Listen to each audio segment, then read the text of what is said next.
Assalamualaikum warahmatullahi wabarakatuh. Alhamdulillahirabbil alamin wa bihi nasta'inu ala umurid dunya waddin. Assalatu wassalamu ala asyrafil anbiya'i wa imamil mursalin sayyidina wa maulana Muhammadin wa ala alihi wa sahbihi ajma'in, amma ba'du. Oke anak-anak sekalian, gimana kabarnya hari ini? Alhamdulillah Alhamdulillah hari ini kita sudah berada di bulan suci Ramadan, yaitu di hari ke-6. Maka patutlah kita bersyukur di hadirat Allah Subhanahu wa taala karena kita masih senantiasa diberikan kesehatan, diberikan nikmat iman dan Islam, sehingga kita masih kuat untuk menjalankan ibadah puasa di siang hari ini. Meskipun ada yang sudah haus, ada yang sudah lapar, tetapi karena keimanan kita dan ketaatan kita kepada Allah Subhanahu wa taala, kita semua masih rela menunggu waktu untuk berbuka puasa. Oke anak-anak sekalian, Bapak agak batuk nih. Hari ini Bapak akan melanjutkan pelajaran yang kemarin. Kemarin Bapak jelaskan terkait dengan kewajiban sholat. Nah, sekarang Bapak Guru akan menjelaskan tentang keutamaan sholat. Kemarin sudah Bapak jelaskan bahwa sholat itu adalah ibadah kepada Allah Subhanahu wa ta'ala yang dimulai dengan takbiratul ihram dan diakhiri dengan salam, dengan rukun dan syarat-syarat tertentu. Hari ini keutamaan sholat itu seperti apa? Bagaimana Rasulullah menjelaskan di dalam hadisnya dan bagaimana Allah berfirman di dalam Al-Quran. Anak-anak sekalian yang Bapak sayangi, pasti di sini sudah banyak yang rajin sholat ya. Oh ya, alhamdulillah. Yang pertama, keutamaan sholat. Sholat itu menjadi sarana bagi seorang hamba untuk selalu ingat kepada Allah Subhanahu wa ta'ala yang telah memberikan kita ini kenikmatan. Jadi sholat itu biar kita ingat kepada Allah. Karena Allah telah berfirman di dalam Al-Quran, Innani anallahu la ilaha illa ana fa'budni wa aqimis sholata li dzikri. Artinya, sesungguhnya aku ini adalah Allah, tidak ada Tuhan selain aku, maka sembahlah aku dan dirikanlah sholat untuk mengingatku. Jadi keutamaan sholat ini, kalau kita sholat, kita akan ingat kembali dengan Allah Subhanahu wa ta'ala. Yang biasanya kita sibuk dengan pekerjaan, yang diingat-ingat kebanyakan di pekerjaan. Kalau kita masih sekolah, kita ingat-ingat tugas yang diberikan oleh Pak Guru, ingat PR dan lain-lain. Tapi kalau sholat, insya Allah dengan sholat kita bisa lebih fokus ingat kepada Allah Subhanahu wa ta'ala. Sehingga kalau kita ingat kepada Allah, hati kita ini menjadi lebih tenang. Kalau kita ingat kepada Allah, pikiran kita menjadi lebih fresh. Itu kalau kita ingat kepada Allah. Beda dengan kalau kita ingat yang lain-lain. Apalagi ingat hutang. Pusing itu ya. Kemudian yang kedua, sholat itu akan menjadi penolong bagi pelakunya. Sarana sebagai penolong pelakunya, yaitu orang yang sholat, dia akan mendapatkan pertolongan dari Allah Subhanahu wa ta'ala. Sebagaimana firman Allah dalam surah Al-Baqarah ayat 153. A'udzubillahi minasyaitonirrajim. Bismillahirrahmanirrahim. Ya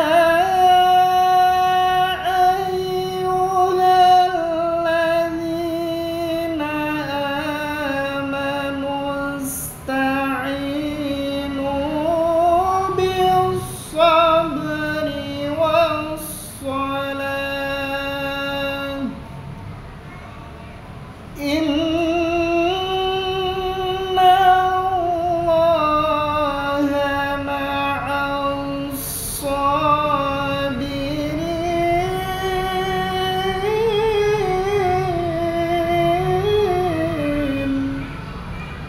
Ya ayyuhalladzina amanu, hai orang-orang yang beriman, ista'inu bis-sabri was-shalah.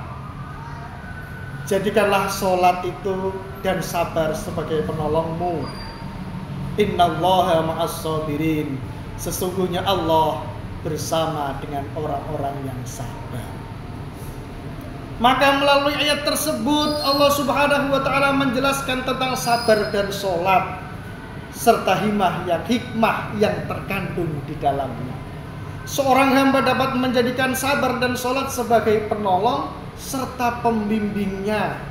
Dengan sabar dan sholat, maka Allah akan memberikan pertolongan pada setiap masalah yang dia hadapi.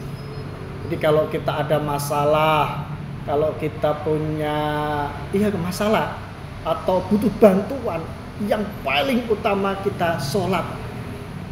Itu paling utama. Baru nanti kita berusaha sholat dulu. Ya Allah, bagaimana caranya ini? Kita pakai jalur langit istilahnya sekarang, ya kan? Kalau pakai kekuatan diri kita sendiri nggak bisa tanpa adanya pertolongan dari Allah Subhanahu wa ta'ala. Jadi yang pertama tadi, sholat sebagai sarana untuk mengingat Allah. Yang kedua, sholat ini sebagai sarana penolong bagi hambanya Allah Subhanahu wa ta'ala. Yang ketiga, Allah berfirman di dalam Al-Quran, A'udzu billahi minasyaitonir rajim. Bismillahirrahmanirrahim. Utlu ma uhiya ilaika minal kitabi wa aqimis shalah. Innas sholata tanha 'anil fahsya'i wal munkar. Wa la dzikrullahi akbar. Wallahu ya'lamu ma tasna'un. Dalam surah Al-Ankabut ayat 45. Yang artinya kurang lebih begini: bacalah apa yang telah diwahyukan kepadamu, yaitu Alkitab atau Al-Quran, dan dirikanlah sholat. Sesungguhnya sholat itu mencegah dari perbuatan keji dan mungkar. Dan sesungguhnya mengingat Allah atau sholat itu lebih besar keutamaannya daripada ibadah-ibadah yang lain. Dan Allah maha mengetahui apa yang kamu kerjakan. Jadi Bapak ulangi lagi, yang ketiga ini sholat mampu mencegah pelakunya dari perbuatan keji dan mungkar. Dengan syarat sholatnya dilakukan dengan sungguh-sungguh, sholatnya dilakukan dengan niat yang betul, dikerjakan dengan rukunnya yang betul. Syarat dan rukunnya semuanya dilakukan dengan yang baik, maka sholat ini yang nantinya bisa mencegah perbuatan keji dan mungkar.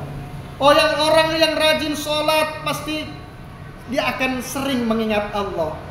Bacaan-bacaan yang keluar dari mulut juga bacaan-bacaan Al-Quran, bacaan doa, bacaan sholat.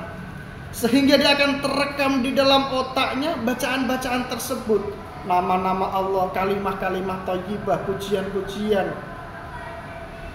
Sehingga ketika orang tersebut itu mendapatkan bisikan entah dari dalam dirinya sendiri atau dari luar untuk melakukan hal yang keji dan mungkar, maka secara refleks otak kita, hati kita akan ngasih tahu, jangan begitu, itu tidak bagus. Jangan, itu tidak baik, itu dilarang Allah. Kalau orangnya rajin, pasti akan ada istilahnya yang mengingatkan kita melalui hati kita, otak kita ini secara otomatis akan seperti itu. Kalau orangnya rajin sholat, yang menjalankan sholat dengan baik dan benar. Sekarang yang keempat, tadi sudah 3. Yang keempat, sholat sebagai penghapus dosa. Jadi orang yang sholat ini anak-anak, kalau dia rajin sholat, sholatnya bagus, maka dosa-dosanya akan diampuni oleh Allah Subhanahu wa ta'ala. Kesalahan-kesalahannya akan dimaafkan oleh Allah Subhanahu wa ta'ala. Sebagaimana di dalam surah Hud ayat 114. Wa aqimis salata tarafayin nahar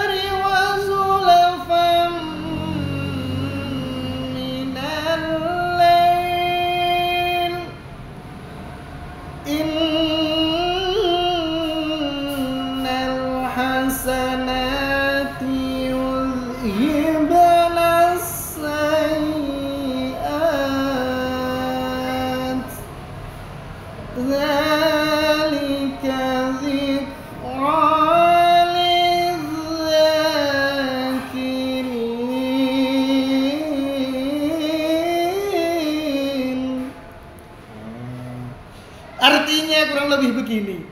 Dan dirikanlah sholat. Wa aqimis sholata tarafayin nahari, pada kedua tepi siang, yaitu pagi dan petang. Wa zulafam minal lail, dan pada bagian permulaan dari malam.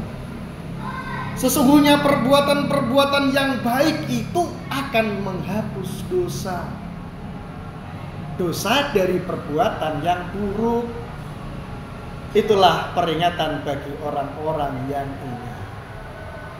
Jadi sholat ini anak-anak, kalau kita kerjakan dengan baik, Allah Subhanahu wa ta'ala akan mengampuni dosa-dosa kita kepada Allah, akan memaafkan kesalahan kita kepada Allah Subhanahu wa ta'ala. Yang kelima sekarang, sholat itu sebagai bentuk rasa syukur kita kepada Allah Subhanahu wa ta'ala. Jadi kalau tandanya orang bersyukur itu salah satunya dia mau melaksanakan sholat. Sudah dikasih kesehatan, dikasih harta, dikasih semuanya lah, ya kan? Maka salah satu tanda orang yang bersyukur, dia itu mau sholat. Kalau di dalam surah Al-Maidah itu kan ada, ya kan? Li tahhirukum wa liyutimma ni'matahu 'alaikum la'allakum tashkurun. Di tanda orang yang bersyukur itu salah satu dia mau sholat. Jadi wudu dulu baru sholat, ya. Yang keenam. Yang keenam. Keutamaan sholat yang keenam itu, sholat itu anak-anak termasuk amalan yang utama.